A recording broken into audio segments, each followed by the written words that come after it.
बिस्मिल्लाहिर्रहमानिर्रहीम। अस्सलामु अलैकुम वरहमतुल्लाह।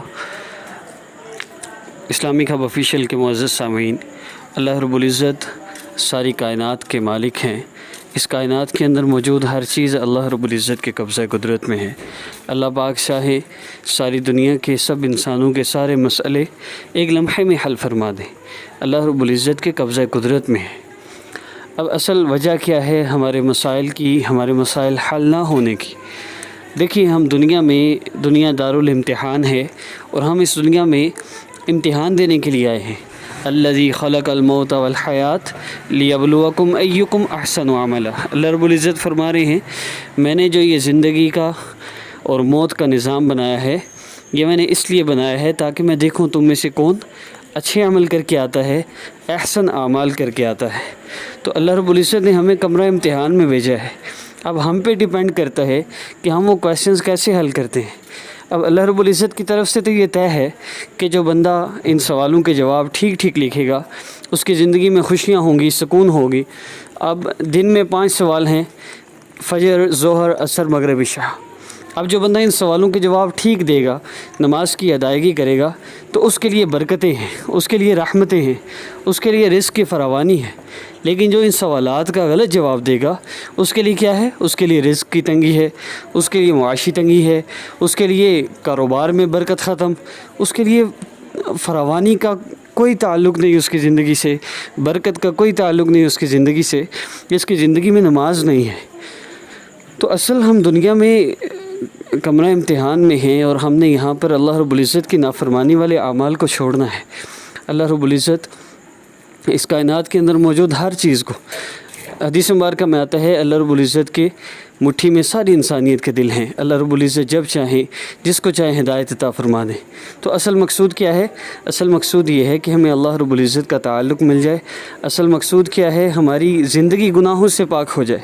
जब हम गुनाहों को ज़िंदगी से निकाल देंगे तो फिर सिर्फ़ बरकतें रह जाती हैं, फिर सिर्फ़ खुशियाँ रह जाती हैं। हम अल्लाह रब्बुल इज़्ज़त की नाफरमानी करते हैं, फिर हम परेशान होते हैं। तो बेसिकली इन वज़ाइफ़ का मकसद भी यही है। अगर कोई बंदा गुनाहों को नहीं छोड़ता लेकिन वज़ाइफ़ करता जाता है तो उसको कोई खातिर ख़्वाह फ़ायदा नहीं होने वाला। फ़ायदा तो उसी को होगा जो गुनाहों को छोड़ते हुए आमाल करे, गुनाहों को छोड़ते हुए अल्लाह रब्बुल इज़्ज़त से ताल्लुक़ जोड़े। जब आप 100% गुनाहों को छोड़ने की नीयत करते हैं, उसके बाद आपका लंबा लंबा वजीफ़ा करना ज़रूरी नहीं, फिर तो आपका या अल्लाह कहकर अल्लाह रब्बुल इज़्ज़त को पुकारना भी आपके सारे मसले हल कर देगा। आज हमें शैतान ने धोखा दे दिया, ज़रा सी परेशानी आई, ओ जी किसी ने कुछ कर दिया है, हमारे तो हालात ही ठीक नहीं होते, ये हमारे अपने आमाल की वजह से। अल्लाह रब्बुल इज़्ज़त कुरान पाक में फरमा रहे हैं, ज़ाहर अल फ़साद फ़िल बर्रि वल बहर बिमा कसबत अयदिन नास। खुश्की और तरी में जितना फ़साद है ये इंसान के अपने हाथों का किया धरा है। जो कुछ मेरी ज़िंदगी में हो रहा है, अच्छा या बुरा, ये मेरे अपने आमाल की वजह से है। तो बेसिकली हमारे वज़ाइफ़ का सेटअप भी यही है कि हम अल्लाह रब्बुल इज़्ज़त की आज़मत और बड़ाई को अपने ज़हन में रखते हुए, यकीन के साथ, अल्लाह रब्बुल इज़्ज़त की मोहब्बत के साथ, जब हम यकीन से दुआ करते हैं, अल्लाह रब्बुल इज़्ज़त से मांगते हैं, तो इंशाअल्लाह अल्लाह रब्बुल इज़्ज़त हमारे बड़े बड़े मसाइल को हल फरमा देंगे। तो अमल की तरतीब सुन लीजिए। इस अमल में 3 मरतबा मेरे साथ आप दुरूद पाक पढ़ेंगे। उसके बाद आपने अल्लाह रब्बुल इज़्ज़त के 2 अस्माए मुबारक का 11 मरतबा मेरे साथ ज़िक्र करना है। उसके बाद हम दुआ करेंगे। इस दुआ में अल्लाह रब्बुल इज़्ज़त से मांगना होता है। जैसे मैंने पहले अर्ज़ किया कि जब तक हमें यकीन नहीं होगा कि अल्लाह रब्बुल इज़्ज़त के सिवा हमारा कोई मसले हल करने वाला नहीं, परेशानियां दूर करने वाला नहीं, तब तक हमारे मसाइल हल नहीं हो सकते। जब ये यकीन होगा फिर पहली दफ़ा हाथ उठाने हैं, या अल्लाह कहना है, अल्लाह रब्बुल इज़्ज़त हमारे सब मसलों को हल फरमा देंगे। तो आइए शुरू करते हैं। 3 मरतबा दुरूद पाक पढ़िए। अमल के आगाज़ से पहले मैं एक चीज़ अर्ज़ करना चाहूँगा। अमूमी तौर पे जब मैं अल्लाह रब्बुल इज़्ज़त की अज़मत और बड़ाई बयान करता हूँ तो मैं ये अर्ज़ करता हूँ, अल्लाह रब्बुल इज़्ज़त इज़्ज़त ज़िल्लत के मालिक हैं, नफ़ा नुकसान के मालिक हैं, ज़िंदगी मौत के मालिक हैं, सेहत बीमारी के मालिक हैं। तो अक्सर लोगों का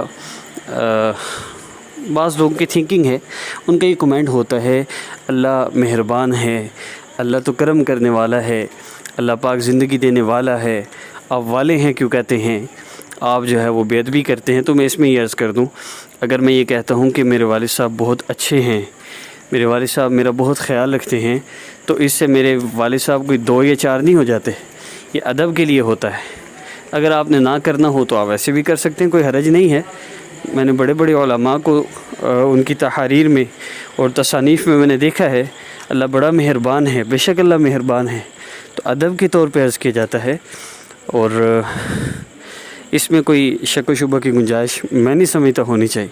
تو آئیے عمل کا آغاز کرتے ہیں۔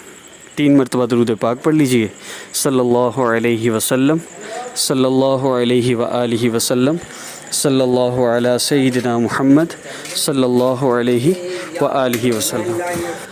اور بھی درود پاک آپ پڑھ سکتے ہیں، اللہم صلی علی سیدنا محمد وعلی آل سیدنا محمد وبارک وسلم۔ اور درود ابراہیمی بھی پڑھ سکتے ہیں، اللہم صلی علی محمد وعلی آل محمد کما صلیت علی ابراہیم وعلی آل ابراہیم انک حمید مجید، اللہم بارک علی محمد وعلی آل محمد کما بارکت علی ابراہیم وعلی آل ابراہیم انک حمید مجید۔ اس کے بعد اللہ رب العزت کے 2 اسماء مبارکہ، یا مقدم یا اللہ، یا مقدم یا اللہ، یا مؤخر یا اللہ، ان دونوں اسماء مبارکہ میں سے کسی بھی اسم مبارک کا آپ میرے ساتھ ذکر کر لیجئے۔ یا مؤخر یا اللہ اللہ رب العزت کا اسم مبارک ہے، اور اس کو 11 مرتبہ پڑھنا ہے، تو اس کا میرے ساتھ ذکر کیجئے، پھر انشاءاللہ اجتماعی دعا ہوگی۔ یا مؤخر یا اللہ، یا مؤخر یا اللہ، یا مؤخر یا اللہ، یا مقدم یا اللہ، یا مؤخر یا اللہ، یا مقدم یا اللہ، یا مؤخر یا اللہ، یا مقدم یا اللہ، یا مؤخر یا اللہ۔ دونوں اسماء مبارکہ کو آپ پڑھ سکتے ہیں جتنی دفعہ آپ چاہیں۔ اللہ رب العزت کو یوں پکاریے جیسے بچہ اپنی ماں کو مصیبت میں، تکلیف میں، پریشانی میں پکارتا ہے، یا مقدم یا اللہ۔ دعا کے لیے ہاتھ اٹھا کے یہ ذکر کرنا ہے، یا مقدم یا اللہ، یا مؤخر یا اللہ، یا مقدم یا اللہ، یا مؤخر یا اللہ۔ اللہ رب العزت سے بار بار پکاریے، اللہ رب العزت سے مانگیے، بے شک اللہ ہی عطا فرمانے والے ہیں۔ اور اللہ رب العزت حدیث قدسی میں فرما رہے ہیں، میرے بندے میں نے ہی تمہیں لباس دیا، میں نے ہی تمہیں کھانا دیا، میں ہی تمہیں سب کچھ دیتا ہوں، فاسألونی، بس تم مجھ سے ہی مانگو۔ ہم اس یقین کے ساتھ مانگیں کہ اللہ آپ خود ہی تو فرما رہے ہیں مجھ سے مانگو، اور آپ کے سوا ہمیں کون دینے والا ہے، ہم آپ ہی سے فریاد کرتے ہیں۔ پھر ہم اللہ رب العزت کا ذکر یہ ذہن میں رکھتے ہوئے کریں، اللہ کو پکاریں، پھر ہم دعا کر لیں۔ تو آئیے دعا فرما لیں۔ یا ارحم الراحمین، یا ارحم الراحمین، یا ارحم الراحمین، اے بادشاہوں کے بادشاہ، یا ذوالجلال والاکرام، اے سونے اللہ، اے معاف کر کے خوش ہونے والے اللہ، یا ارحم الراحمین، ہم سارے کے سارے محتاج ہیں اللہ، ہم سب کے سب خطا کار ہیں، گناہ گار ہیں، سیاہ کار ہیں، آپ کی نافرمانی میں لگے رہتے ہیں، لیکن آپ اتنے مہربان ہیں، آپ اپنی رحمتیں ہم پہ کیے رہتے ہیں، آپ نے کتنے احسانات کیے، کتنے انعامات سے نوازا اللہ، ہم سب کے سب آپ سے یہ دعا کرتے ہیں اللہ، جتنے بھی ہماری زندگی میں مسئلے ہیں، جتنی بھی پریشانیاں تکلیفیں ہیں اللہ، ان سب کو اپنی رحمت سے دور فرما دیجئے اللہ، جیسے آپ نے ہمارے اوپر اتنے احسانات کیے اللہ، ایک اور احسان کر دیجئے اللہ، جتنے لوگ بھی اس دعا میں شریک ہیں یا ارحم الراحمین، ان سب کی ساری حاجتوں کو پورا فرما دیجئے، ان سب کی ساری پریشانیوں کو دور فرما دیجئے، اور اپنی رحمت سے ان سب کو بے پناہ عطا فرما دیجئے اللہ، جو جس کے دل میں خواہش ہے اللہ پوری فرما دیجئے اللہ، جو مانگا وہ بھی عطا فرما دیجئے، جو نہیں مانگ سکے وہ بھی عطا فرما دیجئے۔ صلی اللہ تعالی علی رسول خیر خلقہ محمد وآلہ واصحابہ اجمعین برحمتک یا ارحم الراحمین۔